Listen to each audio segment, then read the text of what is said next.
વાપી મહાનગરપાલિકા બન્યા બાદ વાપીના તમામ વિસ્તારોનો સર્વાંગી વિકાસ થઈ રહ્યો છે। અગાઉના શહેરી વિસ્તારોના વિકાસની સાથે હવે નવા શહેરા વિસ્તારોમાં પણ વિકાસના કામોને વેગ મળી રહ્યો છે। વાપીના છેવાડે આવેલા હરિયા પાર્ક વિસ્તારમાં રાજ્યના નાણામંત્રી કનુભાઈ દેસાઈના હસ્તે વિકાસના અનેક કામોના ખાતમુહૂર્ત અને લોકાર્પણ કરવામાં આવ્યું હતું। કનુભાઈના હસ્તે ₹32 કરોડથી વધુના ખર્ચે 24 કામોનું ખાતમુહૂર્ત કરવામાં આવ્યું હતું। આ સાથે જ 10 કરોડના ખર્ચે તૈયાર થયેલા વિકાસના કામોનું લોકાર્પણ પણ કરવામાં આવ્યું હતું, જેમાં રસ્તા, ડ્રેનેજ અને અન્ય ભૌતિક સુવિધાઓનો સમાવેશ થાય છે। મહત્વપૂર્ણ છે કે આ વિસ્તારમાં અગાઉ પૂરતો વિકાસ થયો ન હતો, પરંતુ હવે આ વિસ્તારમાં રસ્તા, ડ્રેનેજ અને અન્ય ભૌતિક સુવિધાઓમાં વધારો થઈ રહ્યો છે।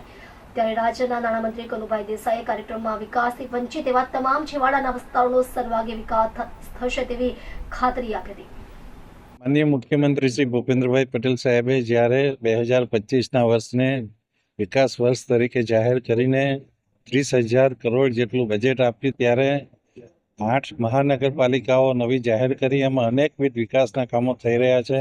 અને એમાં જ્યારે વાપી મહાનગરપાલિકાનો સમાવેશ થયો છે, ત્યારે મ્યુનિસિપલ કમિશનર શ્રી યોગેશભાઈ ચૌધરીની આગેવાની હેઠળ જે એમનું કામ કરવાની પદ્ધતિ છે, એના લીધે આ વિસ્તારમાં અનેક વિકાસના કામો ઝડપી ગતિએ આગળ વધી રહ્યા છે।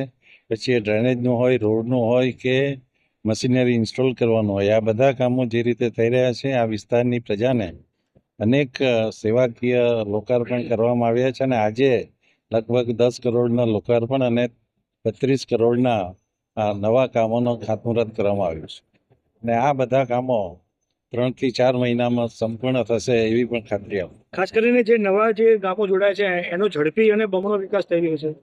જનરલી જ્યારે નવા ગામો જોડવામાં આવે ત્યારે એનો વિકાસ પાછળથી થતો હોય છે, પરંતુ આપણે જેવી મહાનગરપાલિકા થઈ ત્યારથી જ આ દરેક ગામોના વિકાસના કામો આપણે સાથે લઈ લીધા છે।